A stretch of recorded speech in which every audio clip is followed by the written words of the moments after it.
Hola Mauricio, buenos días, bienvenido a Spanish para Todos, este podcast, video podcast, donde nosotros hablamos un poco sobre las diferentes culturas. Hoy no vamos a hablar tanto de una cultura específica, sino que Mauricio nos va a hablar un poco acerca de cómo se adquiere un idioma, por qué es importante y ciertos tips que él nos va a dar, porque él ya tiene muchos años de experiencia. Bueno, él nos va a contar específicamente quién es, de dónde es, a qué se dedica. ¿Vale, Mauro? Hola Flora, buen día. Bueno, primero gracias por invitarme a tu programa. Hace mucho rato que teníamos pendiente una conversación como esta, ¿verdad?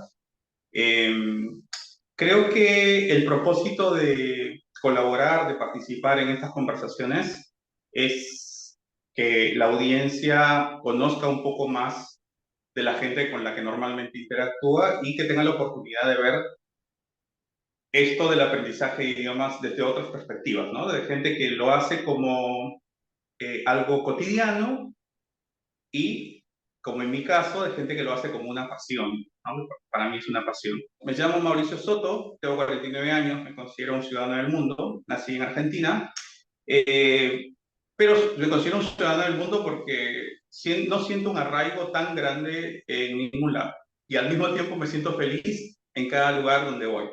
Por ejemplo, hace unos 5 meses, 4 meses, ¿cómo pasa el tiempo tan rápido, no? Tuve la oportunidad de ir a Colombia por unos días antes de ir a Estados Unidos y bueno, ahí nos conocimos, Flora.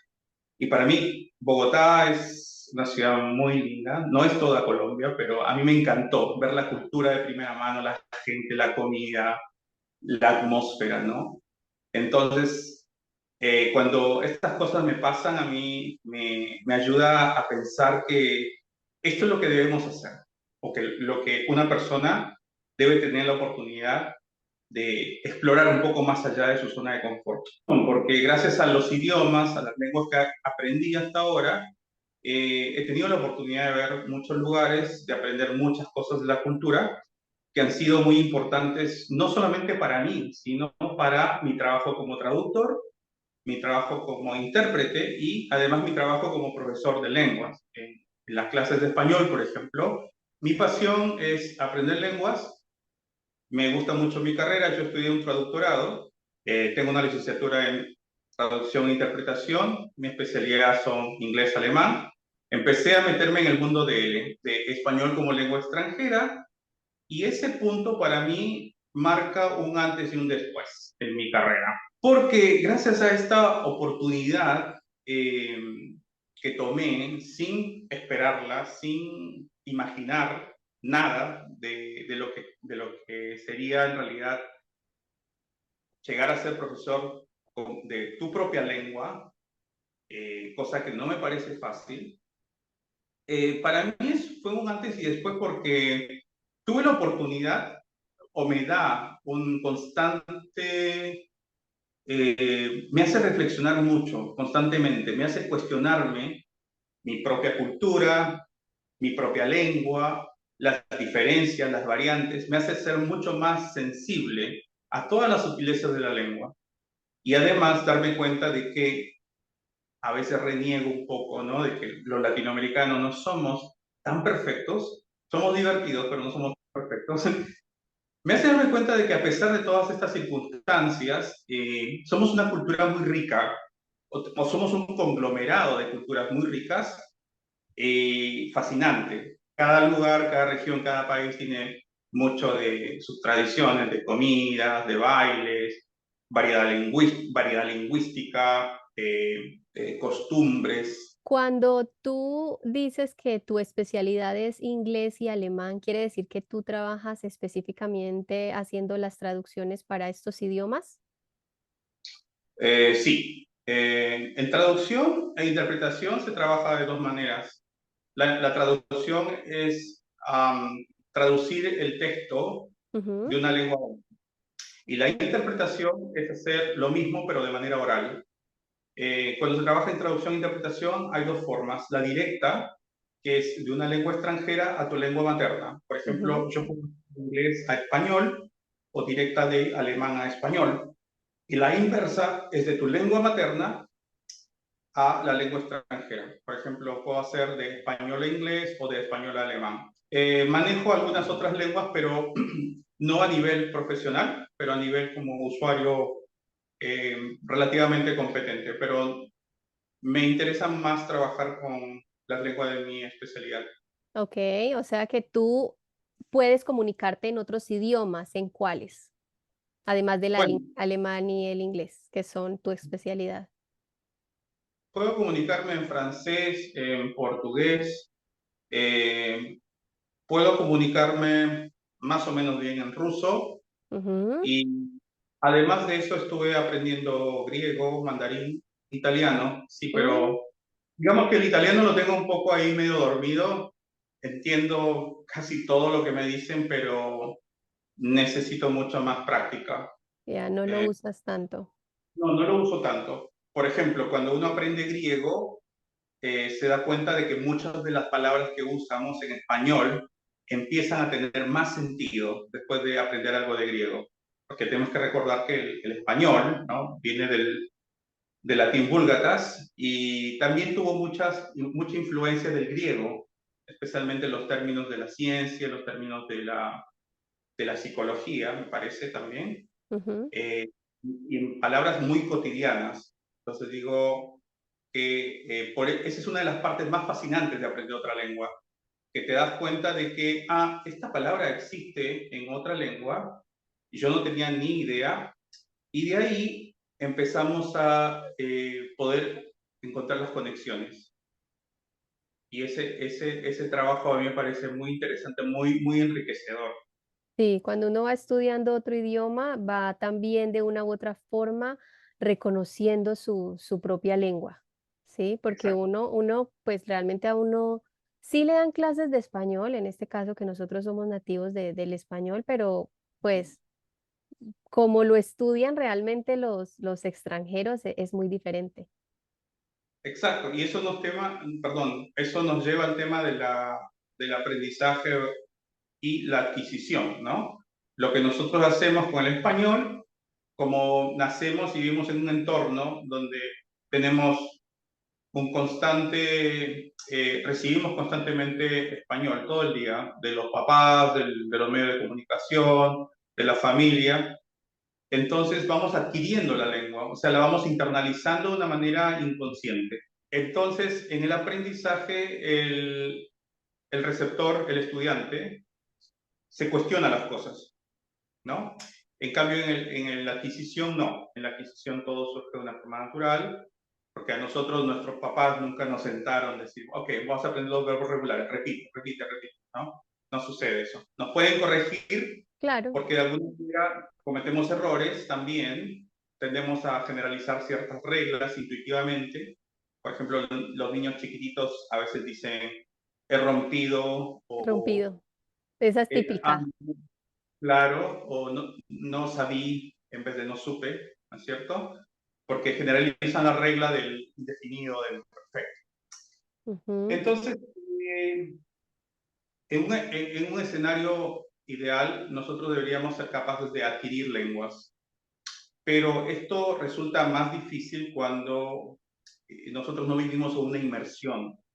Por ejemplo, si yo estudio griego acá en Latinoamérica, eh, no vivo en una inmersión de griego, porque salgo de la puerta de mi estudio, de mi oficina, y toda mi vida está en español. Incluso en mi trabajo podría decir que estoy en una inmersión de inglés porque trabajo en inglés también, varias horas al día, pero fuera de esto, del ámbito de mi trabajo, mi vida personal, no tengo oportunidad para usar el griego.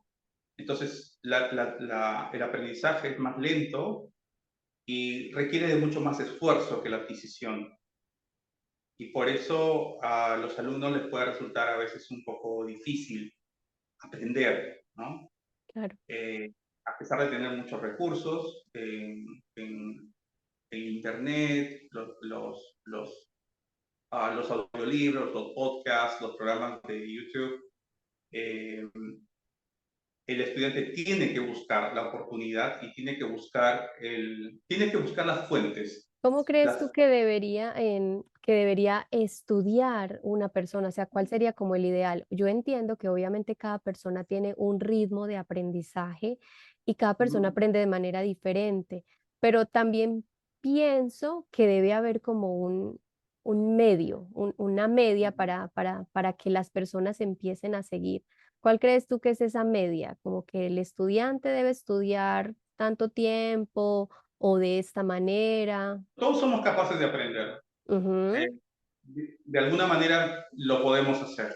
Pero el punto importante acá es darnos cuenta e ir explorando qué es lo que nos hace aprender más cómodamente, cómo nos sentimos mejor aprendiendo.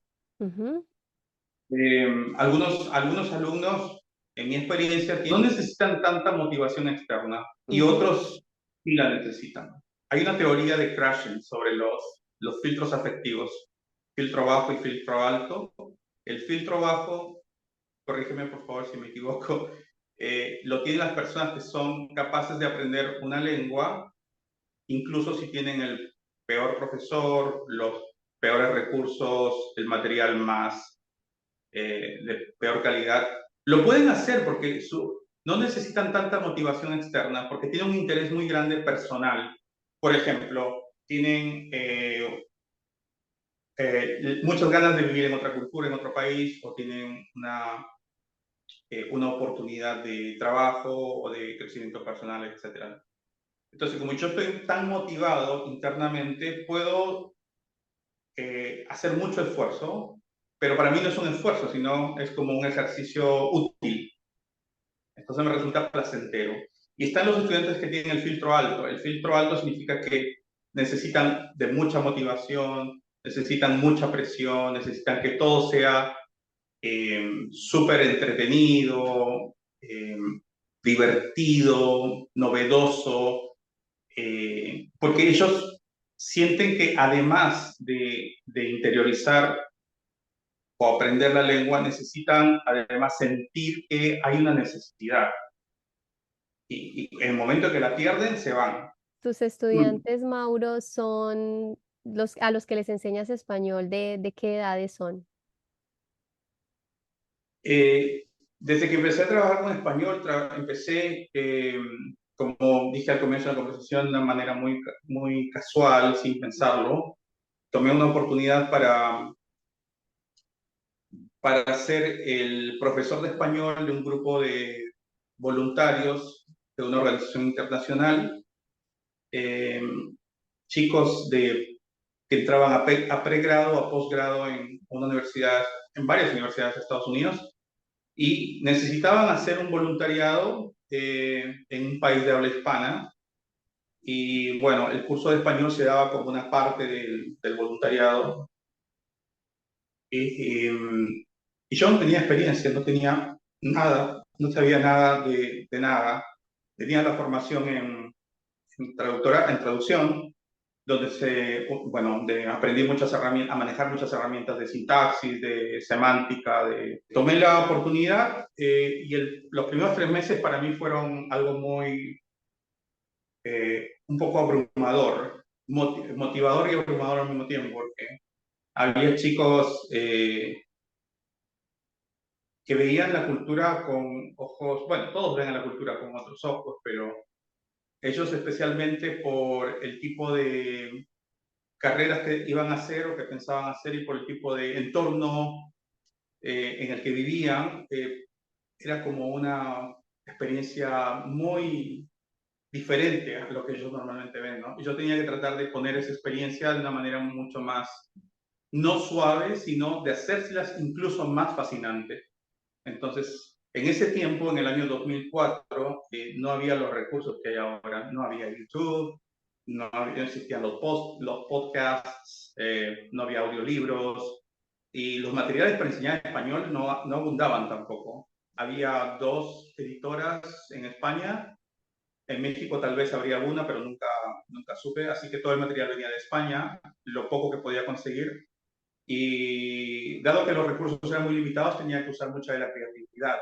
O sea, lo que trataba de hacer era adaptar algunas de las cosas que usaba en mis clases de alemán o inglés, hispanoamericanizarlas un poco y traducirlas. O sea, empecé usando recursos de otras lenguas traducidos al español para enseñar español. Pero siempre trabajé con adultos.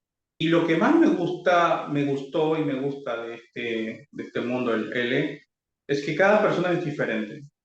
Cada persona que aprende una lengua es diferente, sí.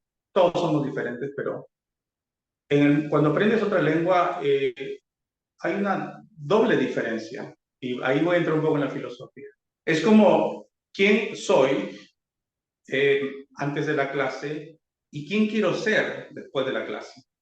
¿Se entiende? Sí, Es total. como, claro, yo soy latino, me identifico como latino, eh, pero al mismo tiempo, por ejemplo, cuando hablo alemán, evidentemente no soy alemán, no quiero ser alemán, bah, me gustaría, pero no puedo.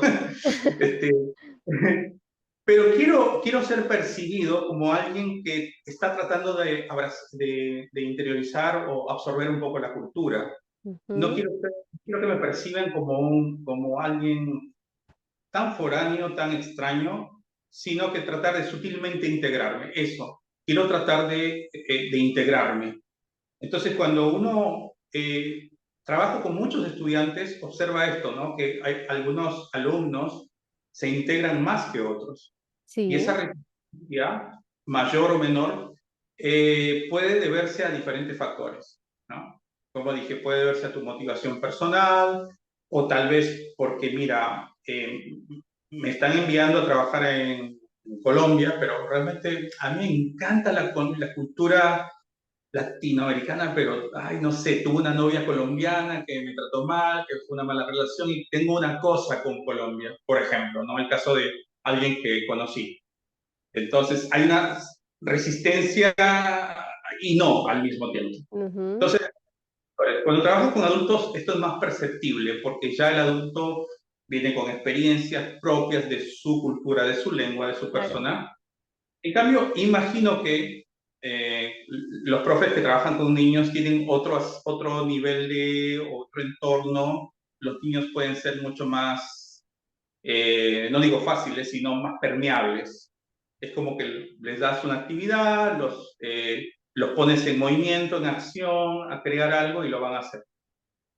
Con los adultos hay que tener más cuidado para observar qué es lo que le gusta, qué es lo que no le gusta, cuánto está tratando de integrarse, cuánto resiste, qué tan lejana es su cultura, qué tan cercana es mi cultura e incluso factores que van mucho más allá de la clase en sí.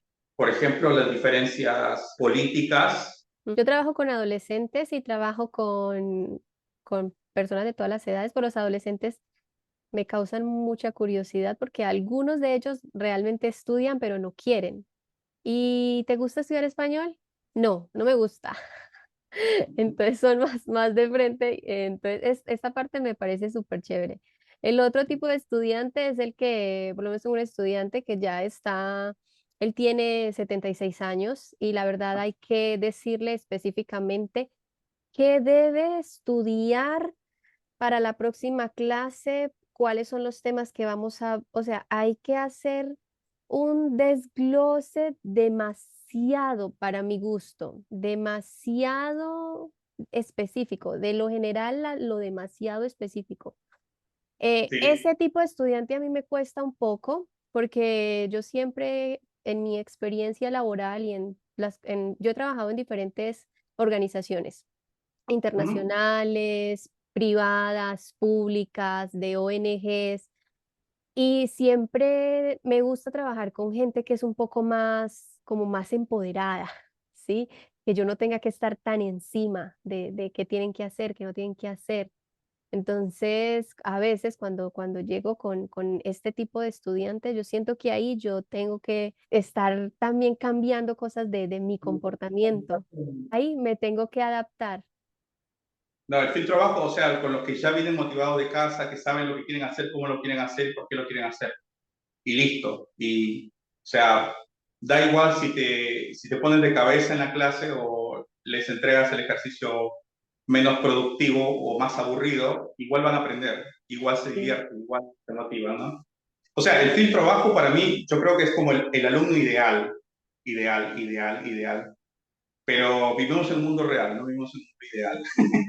Y yo tengo alumnos, por ejemplo, como enseño alemán y enseño Sí. inglés también, mis alumnos de alemán, por lo menos, y ahora creo que estás aprendiendo alemán, ¿no? Estás estudiando tu alemán. Ujú,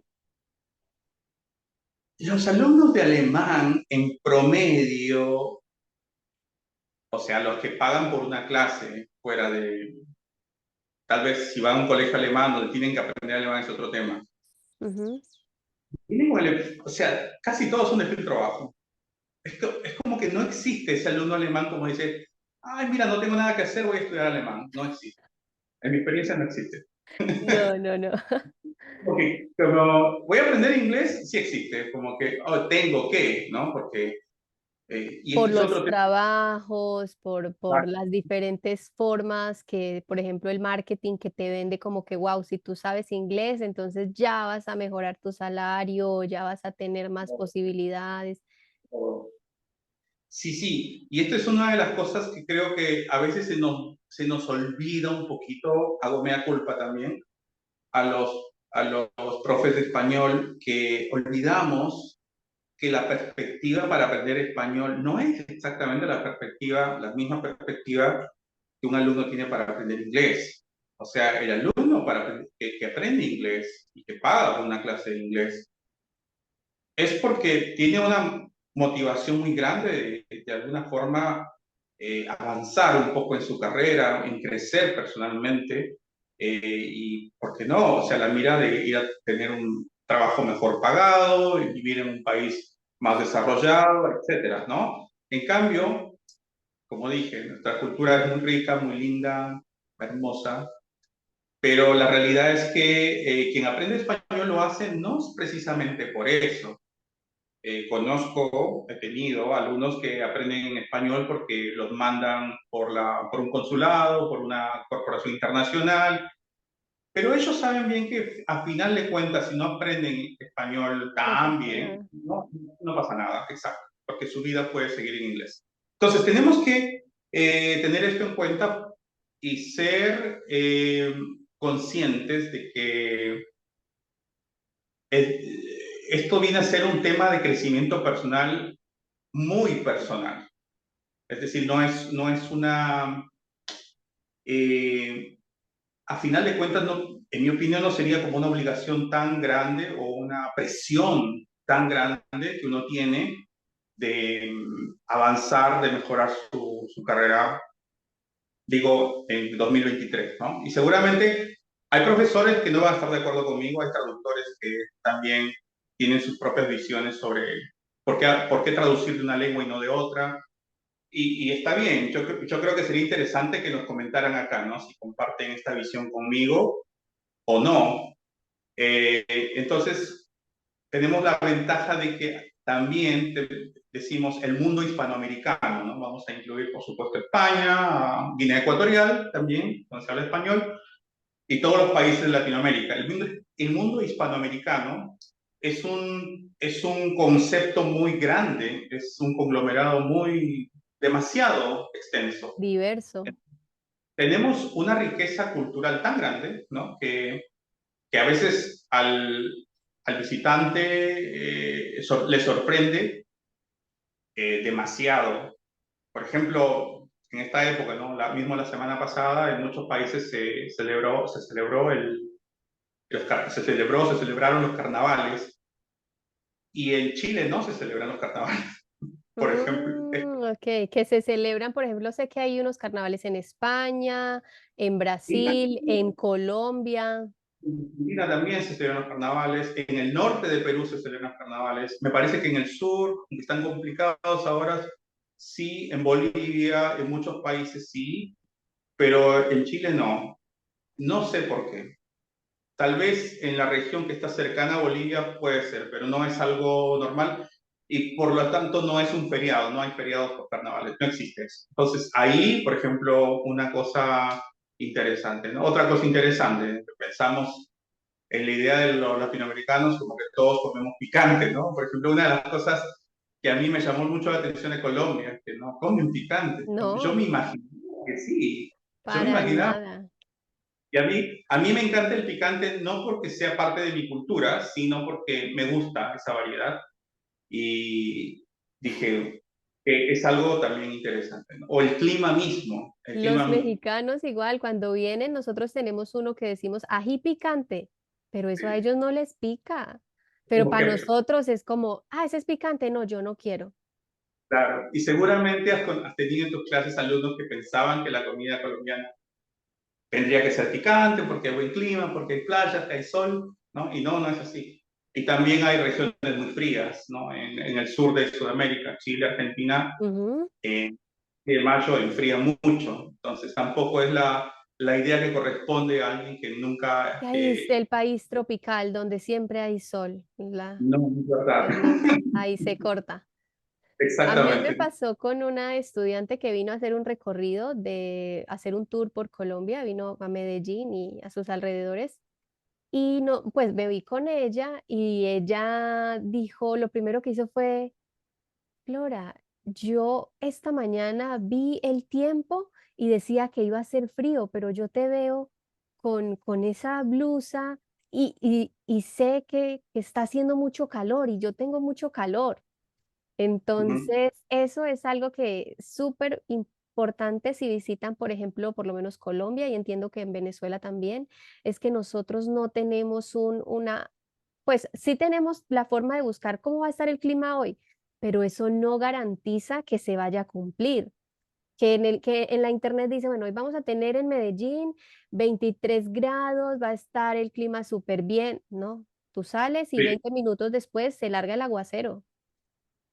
sí, sí, exactamente. Sí, en algunos países sí, mismo de Latinoamérica, sí hay que revisar el tiempo y es más regular, ¿no? O sea, Chile, Argentina sí, hay que revisar el tiempo, digamos, de la parte central de Chile hacia el sur, Creo que porque ustedes sí sí, tienen las temporadas muy marcadas.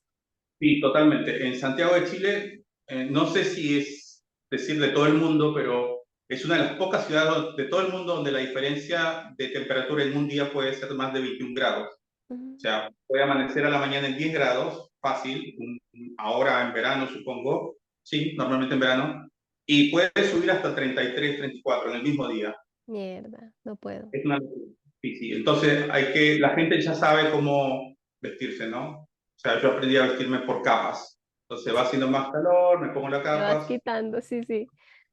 Bueno, Mauro, ya se me está quedando el compuesta sin batería. Fue muy chévere charlar contigo. Cuéntale a las personas dónde te pueden encontrar, porque tú haces videos en alemán, tú haces videos en inglés, tú haces videos en español. ¿Cuáles son tus redes sociales? Y a veces en el mismo video hay un poco de todo. Bueno, mis redes sociales estoy en Instagram como Babel Solutions, que está ahí abajo. También estoy en YouTube, pero todavía no tengo muchos videos ahí. Como Babel Solutions. Y bueno, si quieren contactarme para tener más información de algún proyecto, si tienen alguna necesidad, me escriben. Estoy en LinkedIn también, Ujú. Mauricio ¿Es donde Soto. más te mueves? Yo diría que entre Instagram y LinkedIn es donde más estoy, sí. Ujú. Ujú. Ok. Pero gracias por la invitación y espero que nos volvamos a encontrar pronto para conversar de más temas. Gracias, Mauricio, a ti por aceptar la invitación. Entonces, espero que si tienen preguntas, también las pueden dejar ahí en los comentarios. Igual, pues ahí como Mauro tiene canal, obviamente se dice Mauro también en tu país. Sí, todos me dicen Mauro. Ah, ok, sí, sí. Mauro también tiene canal, entonces lo que ustedes escriban nos va a llegar a los dos. Vale, entonces, chao. Chao.